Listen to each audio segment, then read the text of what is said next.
I love speaking to people on this channel that think outside the box, that have a quote normal job, like they're a dentist or they're a doctor or they're a engineer or whatever, but they do so many more different things because it's all about how you think about things. It's all about your mindset. It's all about your perception of life. And I'm super excited to talk with one of those people today, Dr. Peter Boulden. Thanks for joining us. Yeah, happy to be here. So, for those out there that don't know a whole lot about you, give me a little bit of your clinical background from dentistry, and then kind of how you got here today, because I think that's going to set us up for what we're going Yeah, to talk about I'll today. keep it as pithy as possible. Graduated dentistry 2002. Uh, Went on to become one as an associate, and 2 years later, of my own practice, 2005. Fast forward to today, 8 operating practices, all fee for service. A lot of real estate. Started it in 2016 with a podcast, and it's called the Bulletproof Dental Practice Podcast, which focuses on the business and the marketing and the operations of dentistry, not how do you cut a crown kind of thing. Um, and so that's kind of the other half. And so now we have conferences and masterminds and all sorts of things. We just got back from the Win Las Vegas and had about 500 people there, so it was pretty cool. So it kind of sums up where I am. I live in Atlanta, and married 15 years and 3 kids. So that's kind of my nutshell as you can get.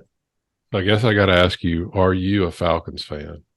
You know, I was actually a sponsor. My practice was a sponsor. I think we sponsored the cheerleading team. I'm no dummy, but we got the same. But it's been tough. It's been tough to be a Falcons fan as of late. But you always root for your hometown teams. It's easier That's to be a right. Braves fan. Let's put it that way. That's right. Well, you and I were talking a little bit before we started recording, and you no longer practice clinical dentistry, correct? Correct. Yes, Okay. I left that out of the timeline. Yeah, 2018, I stopped. So I was clinically practicing for 16 plus years. Okay. So whenever most people, myself included, because I finished I graduated in 2000, then I graduated perio from 2005. So whenever people graduate dental school, medical school, whatever, our thinking is we're going to work for 30, 40 years, single job, 401k, and we'll have kids and we'll have a house and vacation and all that. That is the typical mindset. So Yes. my question to you is where along the path of your life did you decide on, number one, you don't have to do that, and number two, to be able to retire from clinical dentistry in less than 20 years? What did you have, like Yeah. that aha moment? Yeah. So I think one of the things that attracted me to dentistry was that autonomy, that independence, right? That being able to be an entrepreneur and have your own business, so to speak. I mean, I don't think I've ever really had a job. Meaning, I've had when I was growing up, I had pressure washing business because I didn't like someone telling me what to do. So that was either a blessing or a curse. Um, but I think that's what attracted me to dentistry, honestly. And then just figuring out that there was no ceiling, meaning when I got out of school, I was kind of middle of the pack, Jeff. You were more of the top of the pack because you had to get there to specialize. But I was middle of the pack. I had limited options in dentistry. I graduated probably, I think we had 50 people at our dental school, and I was probably lower half. So GPRs and orthodontic residencies and things like that were really not on the table for me. So I got out, and my professor was like, "Look, here's what you're going to do. You're going to make the time. This was 20 years ago. So he's like, look, you're gonna make $150,000 a year because you're a generalist, and that's what you're going to make the rest of your life. If you had to graduate as specialist, you would have made 210. And I was like, well, that's great because I make zero now. So that seems like all the money in the world. I'm good with that. Right. Then only to get out into the open space of the big wide world and understand that there's no limitations. And honestly, the first lady I worked for as an associate really opened my eyes to it. I remember seeing her W-2. I was kind of as an associate and being like, is there one more number here than there should be? Like, it was a 7-figure salary. I was like, there's obviously no limits in dentistry. So it just kind of gave me permission to, set my thermostat. I think everyone's built with a thermostat where they're comfortable. And I think it was just going a little bit higher and realizing that there's no limits in dentistry. The other revelation I had, and kind of extricating myself out of dentistry, was that I became obsessed with the fact that, kind of like your story about getting hurt, I recognized that when I went on vacation, that I still had payroll and I still had a lot of things going on. So I didn't really have a business, in 2000, let's call it 2004, I had a job, and I had a great job, but without me there, LeBron James has a job, it's a great job too, and I'm not denigrating the fact that it's a job and not a business, but we kind of conflate, in dentistry, we kind of conflate the two, in the saying like, oh, my practice, but your practice doesn't make money if you're not there. And so I became obsessed with this idea of scaling to the place where I wanted to become optional in the practice, right? My collections wanted to become optional. My income from dentistry would be try to be optional. And so it was a long range goal. And, and I just went to work obsessively on that, because goals, I think, are just your superpower. If you can get good at goal making, it become your superpower. So sorry about the rant there, but I was trying to wrap all of that together. No, not at all. It sounds like, and I have not asked you this question yet, but it sounds like you maybe were exposed to the Purple Bible, Kiyosaki, Rich Dad Poor Dad, maybe. It was more actually, and I'm going to draw on a blank on the book, but it's more work in your business, not on your business. I'm sorry, work on your business, not in your business, kind of thing. Okay. What is that from? The 7 Habits of Highly Stephen Covey. Successful. Maybe, is that what it is? Maybe so. Because I No, know that. it's the entrepreneurial. Anyway, there's a book, The Entrepreneurial Myth, or something like The that. E Anyway, Myth or something, or E-Myth. Thank you. yeah. Yes. So we got there together. Okay. Yeah, the E-Myth, and that kind of really resonated with me. There was another book that was called Built to Sell, that really kind of just, like, those 2 books kind of locked it in for me. And it was like, okay, I get Yeah. this. This is the game, right? This is how you do it. Yeah. So Because have you read Rich Dad Poor Dad? I have not. I got to tell you, I don't know if this can be controversial, but the times I've heard him speak, I was highly turned off by the advice, so I just never went there. And maybe conceptually it is, Yeah. but like, there's just some awful advice. I don't know. Again, probably shouldn't go there, but I've read bits and pieces enough to know that, I don't know, this doesn't do it for me. Well, what you mentioned, one of his, I guess the sequel to his books called the Cashflow Quadrant, and Mm-hmm. what you were talking about, that you in 2004, 2005, you just had a job. Were you self-employed, or are you still I working for had my them? own practice in Okay. 2000. That's why, yeah. So it was basically, at that point, I'd gone out and done a startup fee for service. And it was Okay. like, okay, well, no vacations for a while, because if I leave, I will not be able to make payroll, because not only does the vacation cost money, but the payroll cost, opportunity cost, Right. kind of thing. So sorry, I interrupted, but No, not at all. But he talks about, the quote, the left side, he calls the poor side, which is the employee or the self-employed, where we still have to trade time for money. We still have to treat patients, or we don't Mhm. get paid. And like you said, if we go for a week or maybe a month, it's not like most dentists can't afford the vacation, but it's like we can't afford really to take it because of, like you said, the payroll and everything And else. then guess what? You actually don't really enjoy it while you're gone. At least that was the case for me, because I was realizing, like, yeah, I'm on vacation and this is great, but like, I couldn't detach, because I knew that it was the opportunity costs were just so high, right? So it was almost like I shouldn't have just gone. And maybe Hmm. that's my own, toxic trait or fatal flaw, so to speak. Oh, But that was just, it was just real. yeah, Um, you got it. So he wants us to move to the right side, which is the quote, the rich side, which is the business owner, where you've got all the practices. You don't have to be there. You've got the systems in place, or the what he calls the investor quadrant, which is your money is working for you with real estate or cash flowing businesses. And it sounds like that's where you are. So if I'm a dentist out there, or if I'm somebody working, I'm a high income earner. I'm either an employee, or I own my own business, I own my own practice. what are maybe the first couple of steps would you recommend that person take that wants to get away from what you did, trading time for money, having to be there for the money to come in? What do you recommend?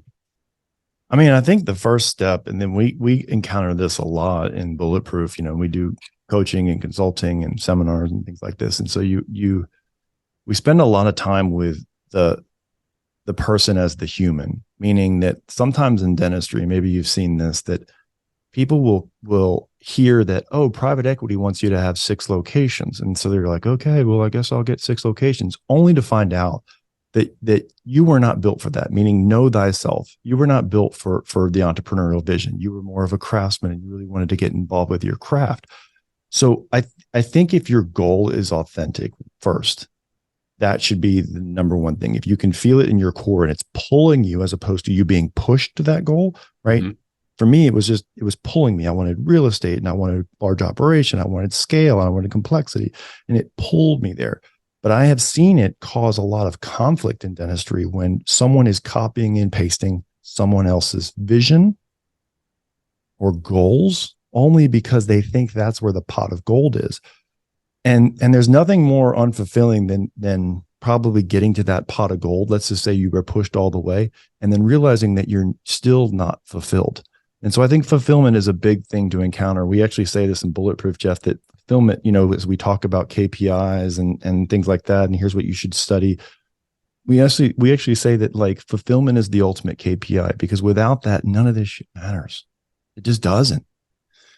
So my advice would be so put that aside, right? So all I'm saying with that is it's not for everyone, because some people would be happier being a kick-ass associate with being able to go in, do their craft, collect a couple $1 million a year in dentistry, and go home with no pressure, right? Sometimes in dentistry, we have to be the operator and we have to be the key personnel, and that makes the income. And sometimes when you look at people's P&Ls, you actually would have been better served and made more money and probably been happier if you had worked for someone else, because the entrepreneurial profit out of that isn't what you think it is for some people. Now, for the other people, now I'm going to flip to the other side, which I think was where your question was. So the people who are looking for that, right, there is no limit, kind of like what you were alluding to. And so provided that you have good systems, good operations, you kind of have a true and clear goal of where you want to go, then it's really liberating to see, like, look, you can buy real estate, you can grow practices and all of this is kind of rewarded in a tax abated environment. And I just think that can be it's just an amazing system to take advantage of. Last thing I'll say is I just think dentistry is last thing I'll say on this. I think dentistry is the most beautiful profession in the world for this very reason, in that you have the freedom of your direction, right? If you want to do all the things like I just spoke about, if you want to go out and scale and sell to private equity and get that, whatever. If you want to focus on, hey, I just want to work 3 days a week in my practice and grow that, right? Because time is I have the freedom of direction of time, right? If I want to do freedom of purpose, right? If I want to give back to charities and be integral in my community and take Medicaid or whatever as your philanthropic venture back, you have that freedom too. And not many professions have that ability to be able to pivot on all aspects and kind of carve out what you want. So I think it's imperative that people spend a full day sitting by themselves and figuring out who they are. Because I don't know about you, I think you're almost 50 years old, just like me. And then it probably wasn't until my late 40s, that I figured out who the hell I was and what the hell I really wanted, right? And I'm living authentically, finally. But for a lot of that time, it was kind of like living for other people and doing goals for other things and figuring out things along the way. Mm-hmm. And so it's imperative to know thyself. I'm not sure I answered your question, Jeff. So if you want to rephrase it at this point, it's totally fine. I think your question was, what advice would you give to someone who just wants to go out and absolutely crush it from an entrepreneurial side? Is that accurate? Yeah, but I think you definitely you help them, because you have, number one, you like you said, you got to figure out who you are. Yeah. Do I want to work for somebody and have that answer, right? Don't you hate the answer with, like, you ask for someone's advice and they're like, well, it depends, right? And you're like, damn it, just give me the nuts of it, right? I don't want to hear it depends on this and that and that. Just tell me the thing. But Well, I think, we can go further with this. So all right, let me throw this at you. People come to into my ecosystem, dentists, physicians, etc., and, and most of the stuff that we're teaching is about real estate and right, syndications, and where they can still practice, where they can still focus on what they know best, their trade, and then take that money to kind of replace their income.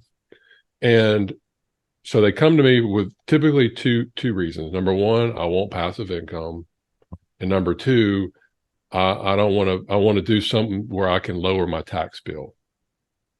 Okay, so that's what they come to me about. yep, And then we start diving into it a little bit more, and it becomes very clear to me, like they're all over the place. They're asking all these questions.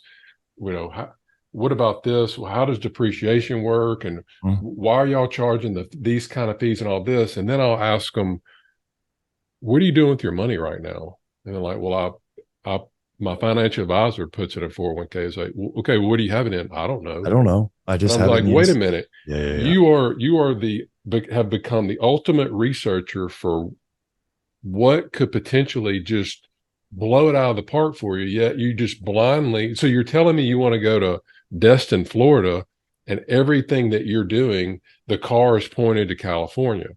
So why? So help me with that, because I'm struggling with that with people. Help me for the person out there that maybe it's just analysis paralysis, or they're all over the place. Or number one, are you seeing that in your group when Yes, people of get in? course. And then number two, what are you helping them with Yeah. that? So I think, man, there's so much to unpack there. So I think humans, when we get confused about what to do, we default to the easy button, right? And so it's like, hey, that's my financial guy's job. I will trust them because, they took me to dinner or bought me a sporting event ticket and I trust them. And dentists are very trusting people as a whole, which is great. And it's like, hey, I'm just going to shovel my money to him and hope and pray that it goes well. Meaning I don't know what's in, like you said, I don't know the funds. I don't know the carry on stuff like that. I don't know what he's charging. It's just like, hey, he's a good guy. Here's my money. And so work, send stuff into the abyss, right? And hope that when you need it, it's accrued to where you can retire. You're hoping that the tax rate at that point is beneficial for when you're going to remove it from that 401k, which no one knows. So me, I'm always been, that's never really resonated with me. Now, I think that there is a place to do it in a tax advantage situation, meaning a defined benefit plan in your solo LLC, right? Taking advantage of all the tax deductions for that, right? So I'm still a fan of the 401k. I'm not sitting here saying like I hate the 401k. So I use it up until the point where my tax advantages are now gone. So I use it, check the box, and then all of my discretionary income goes to other places, real assets that I can touch and feel and have some kind of control over. And so that's just my investing thesis, and I'm a big fan of crypto. Actually, I'm not going to say crypto anymore. I'm just a big fan of Bitcoin, and things like that, because I'm a fan of scarce assets, either digital or physical. And so that's where I like to deploy things. So it's either practices, real estate, or Bitcoin. Okay, well, for somebody out there that's what they're searching for. They're searching for other streams of income, and they're searching Mm-hmm. for ways of taxes, but yet they don't know where to start. They're just like, man, I'm so overwhelmed with this. What would you recommend that they focus on? And you mentioned this earlier and when we started, your lane and Right. you stay in your lane. Right. So how would you recommend that person Yeah. So approach that if real that's what they're estate. wanting? So real estate, the passive income thing, I think is a little misleading unless you're going to invest in a fund that's really going to charge a management fee, that's really going to make you passive, and then it's mailbox money. If you are the sole owner of a piece of real estate, sometimes it's passive, and sometimes it's active, right? Leaks, HVAC going out, and XYZ, you just never know. So I love it that real estate is quote unquote passive, but sometimes we know that that's not the truth unless you have a management barrier in front of you, right? It's like Mhm. never call me unless the building's on fire kind of thing. So personally, I know that there's, investment in like multifamily and things like that. I am personally not involved with that because I think I had PTSD from owning a rental house in the circa 2005, and I was like, if anything like that, I want nothing to do with it. So me personally, I went to straight commercial real estate. Okay, so if you're so to your question, if you're a dentist and you're looking where to go, my first building that I ever bought was in a location, Jeff. It was an MRI building, and so I looked at this strategically as an investor. I said, okay, they have a 7-year term with some options, but options, as we know, are to the benefit of the tenant, not you, right? So it was a 7-year term. And I said, okay, I will buy this real estate because the yield on it was really good, right? It was a 9 cap at the time. I was like, okay, I like this investment. I like this, that I'll be able to, depreciate this asset. I like that I'll be able to accelerate the depreciation through cost segregation. Okay, so I checked the boxes of all of my things. Okay? And it was a physical asset near me. The second thing I said is, okay, what happens if this tenant, this corporate national tenant, goes dark? Which might not happen. And dark, I mean by out of business, or they ghost you, or they just leave the facility and they're no longer paying debt. What do I do in that instance? And so I would make sure that real estate that I bought, I could backfill with a dental location as a contingency, right? That it was non-cannibalistic to a location that I already had. So if it was next door to a dental practice, no matter how good the deal is, I wouldn't really look at it because what was my contingency in what I just in the aforementioned example. So I think it's nice to just look at your investments, not just from the cap rate, like you hear about on Twitter a lot, or not just from the yield of this, or not from the escalator. It's nice to look at the oh shit scenario. And I don't know if you have cussing on your pod, so sorry. Mm-hmm. But it's nice to look at it from the oh my gosh, what now kind of thing. And so hopefully you never have to exercise that option, but that would be something that I would say, okay, that gives me power over the average real estate investor because they do not have a business to be able to put into that. Right. So I am less vulnerable in this investment than some other just agnostic commercial investor. But you said a lot of terms in there that people that aren't familiar with real estate. I mean, you had like a sentence there where you talk about cap rate, you talk about accelerated depreciation, you talk about cost segregation study, which we're teaching that all the time. But did you? It's almost like going to dental school and you're learning all this terminology like Yeah. mesial, distal, this and that. So did you learn that as you were Yes. going through the process, or are you like most people that want to learn everything up front? Let me learn everything there is before I jump in. So that's what's holding back a lot of people that I see. So tell me about a little bit about how you approach things like Yeah. that. So I'm a quick start. If you look at any kind of personality thing, right? Like I'm a ready, fire, aim kind of guy. In certain instances. And so I learned on, you know, I think the best educator is sometimes getting your butt kicked in certain instances, and not catastrophically kicked, but just being like, ooh, I won't do that again. Right. And so I had a lot of accelerated learning, Jeff, through jumping into the petri dish and then being like, ooh, that was good or that was bad. And I think perfection, so many dentists are perfectionists, right? We have success, and a failure is predicated by, a quarter millimeter in a crown, for instance, right? Success versus failure. It's very binary to them. And perfection can kind of be, is the enemy of execution, right? And so if you're trying to get all the deals and you're trying to get this perfect deal and you're trying to learn all the nuances of cost segs and accelerated depreciation, all that stuff, like you will never get off zero. You will sit there and you will just analysis, like you said, analysis by paralysis until the day you die. And there's time value of money to things. So, and I'm not saying rush into things, but obviously we know the power of compounding. And so you want to get involved in deals and investments and compounding as soon as possible. So I don't, but again, that goes back to know thyself, and I know that, like, okay, I'm more comfortable being a little bit like living on the edge a little bit, so to speak, knowing that I'm going to have my butt kicked in certain instances. But there's no greater teacher than life experience, and then being forced in a situation where you really need to learn very quickly, as opposed to like, I'll just take my time and learn kind of thing. So, how many kids did you say you had? 3. And what are their ages? 13, 10, and 9. All right. A lot of our members, and as I'm sure a lot of your members, have kids too. Mm-hmm.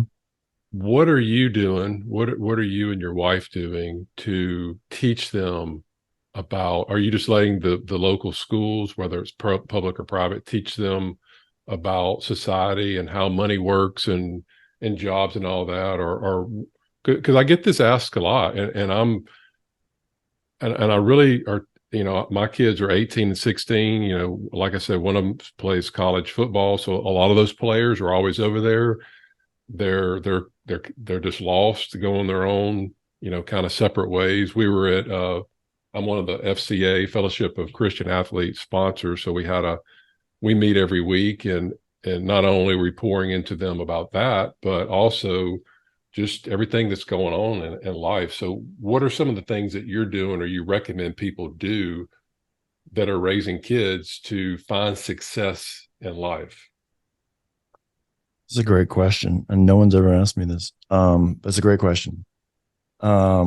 So one of my goals, going back to kind of the North Star of your goals and things that kind of pull you, was when I had my first daughter, I said to myself, I was like, what my number one goal is, I want to take her to school in the morning. Right. That was when I just had one kid.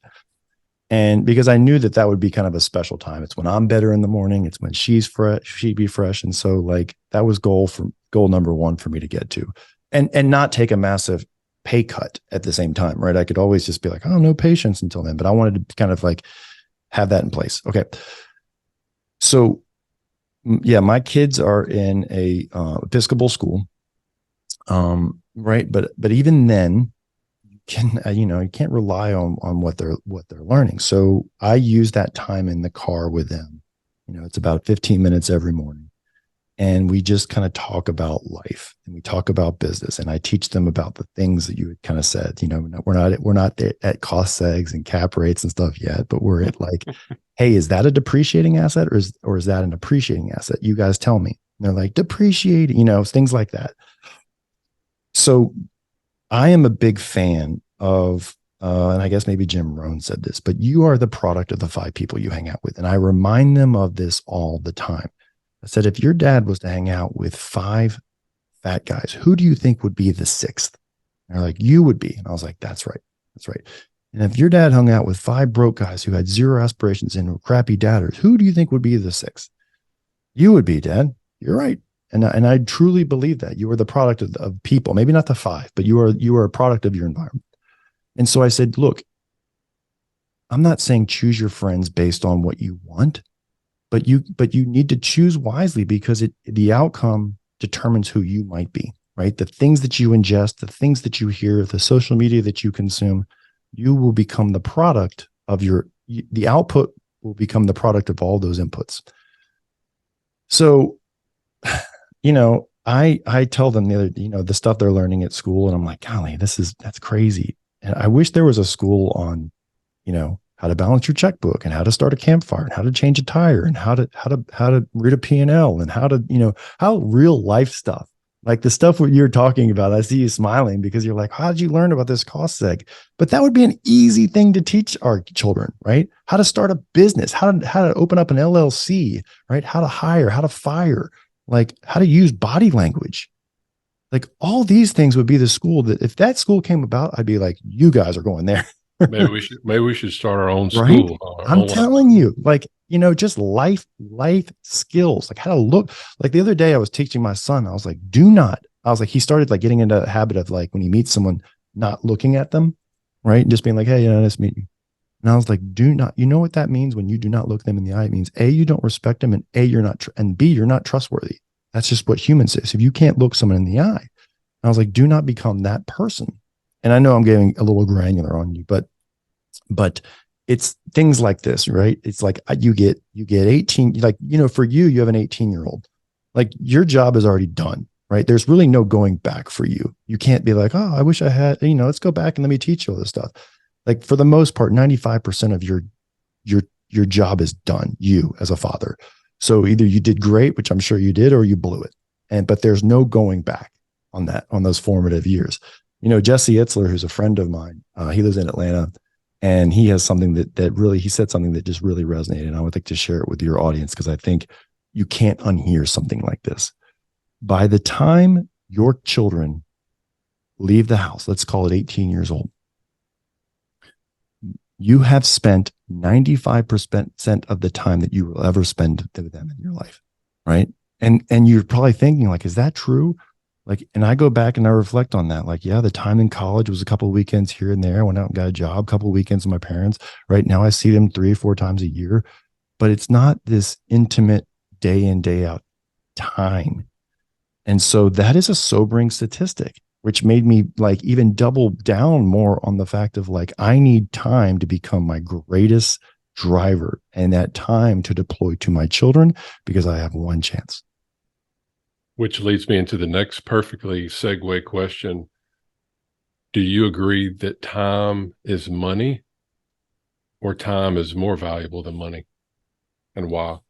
I mean, look, there's, again, going back to the scarce resources. There's only two things. There's scarcity, right? You can potentially always make more money, but you can't revert back into time. So you can't revert it. So they're a hard comparison, right? Because one's a currency, and one is this abstract, chronological thing.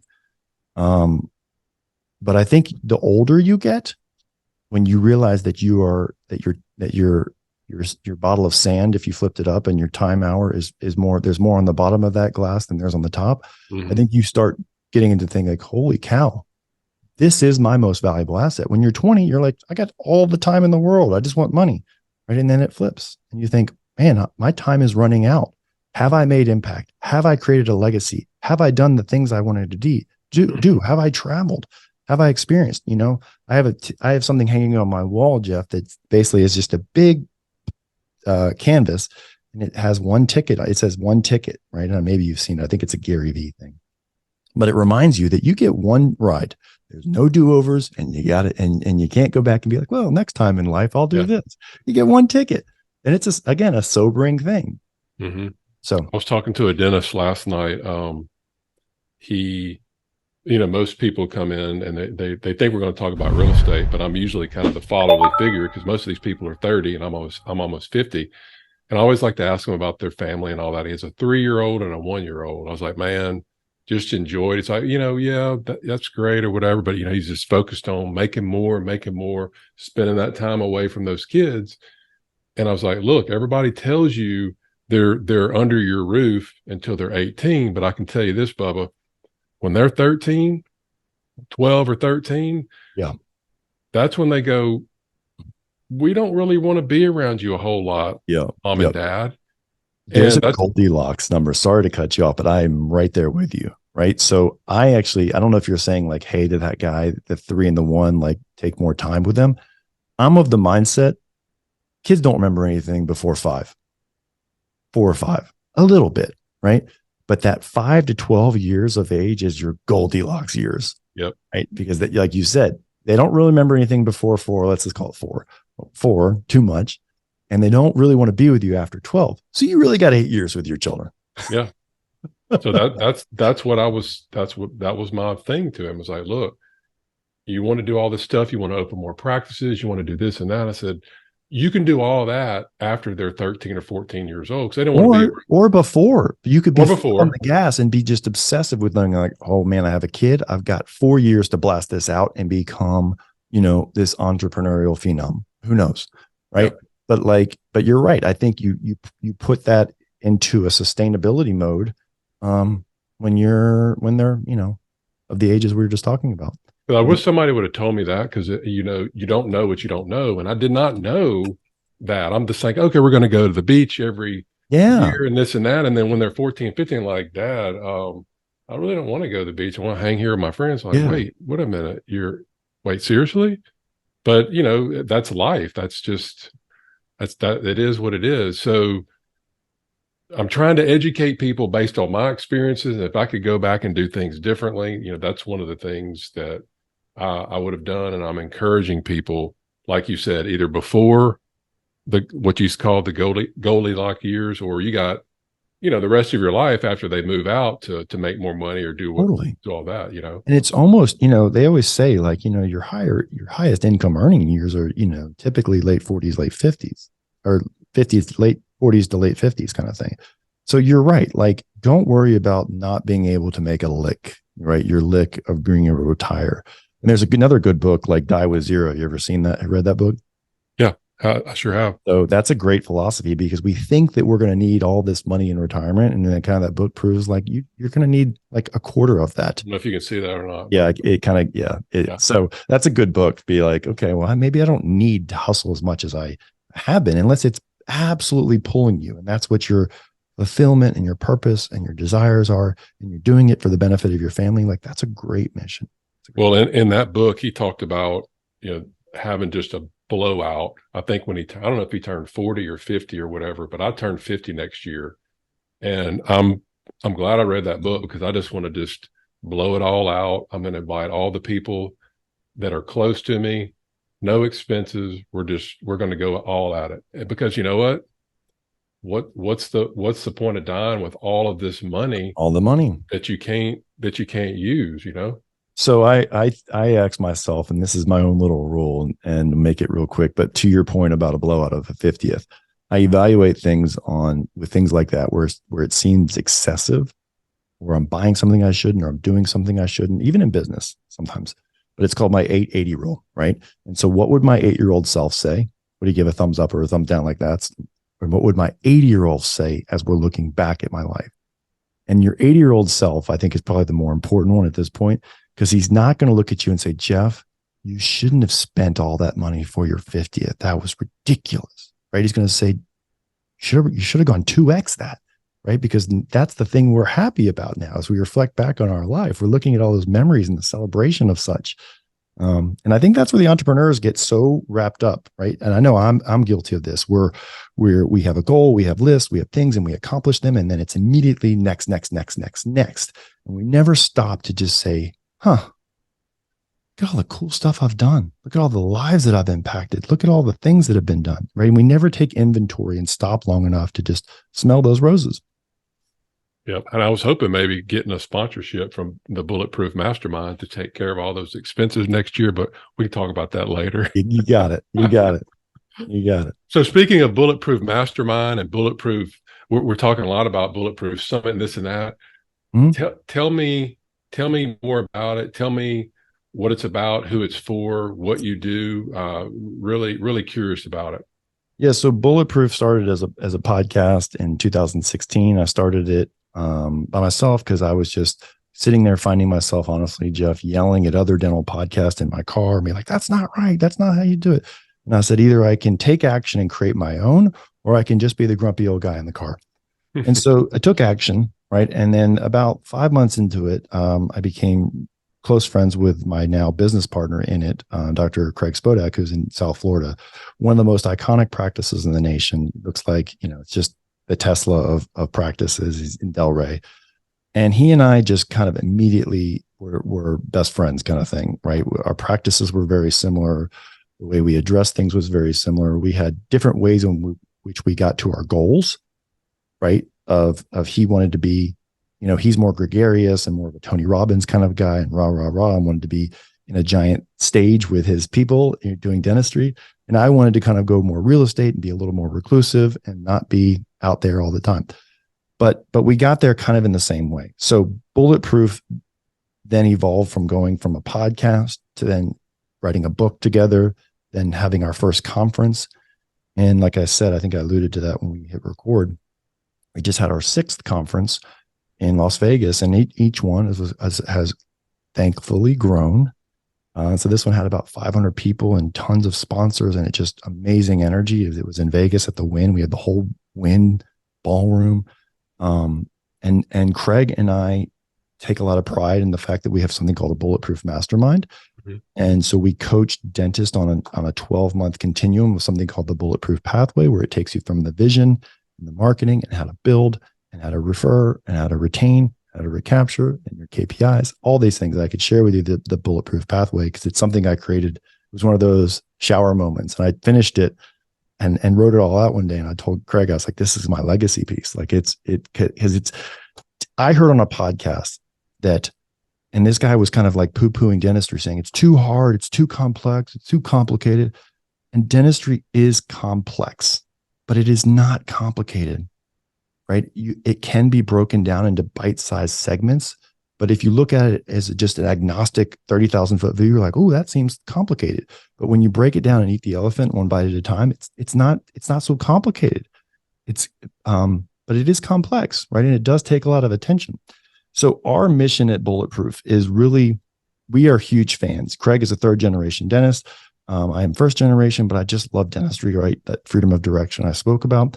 And our mission is to help dentists become bulletproof in the era of consolidation or DSO takeover, or, it's helping dentists who want to stay independent do that and become dominant in their city or their town and never feel vulnerable like they have to sell to someone out of weakness, right? I always say operate from a position of strength, not from a position of weakness. And so that is our battle cry, is keeping dentistry independent if it wants to be. That's it. Great. Yeah. A lot of my physician colleagues would love to say that, would love to have that opportunity, but they can't. They cannot, because consolidation has given limited options. Yep.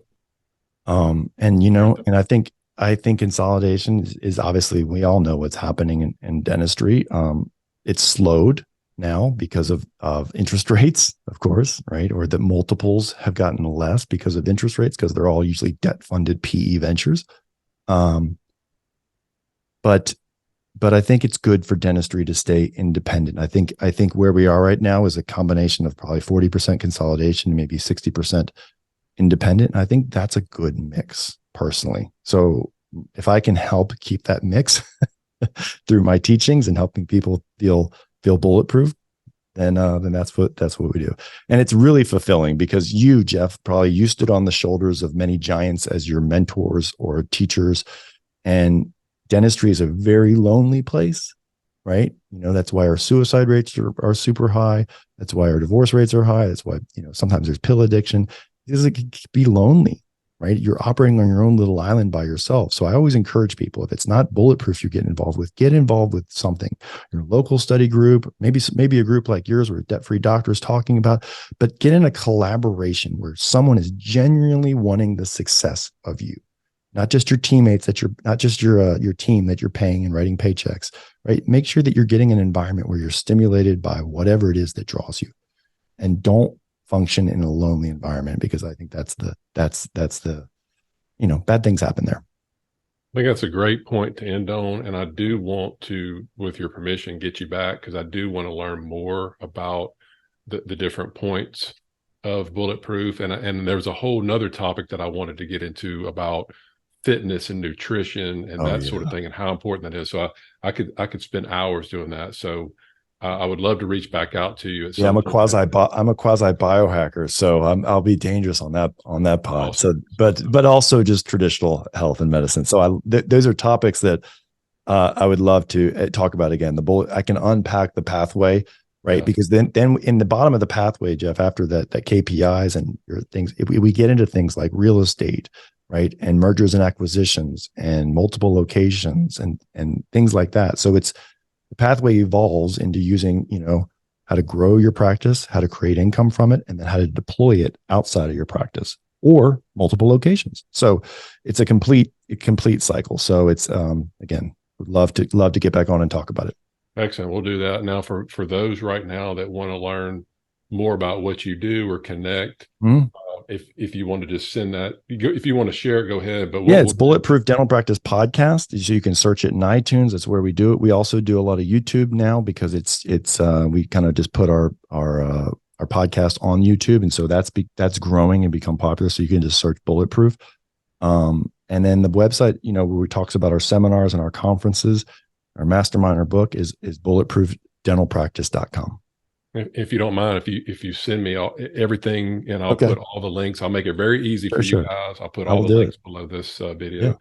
Peter, thanks again, and I will be reaching out for part 2. Love it. Love it, Jeff. I enjoyed it. Thank you so much.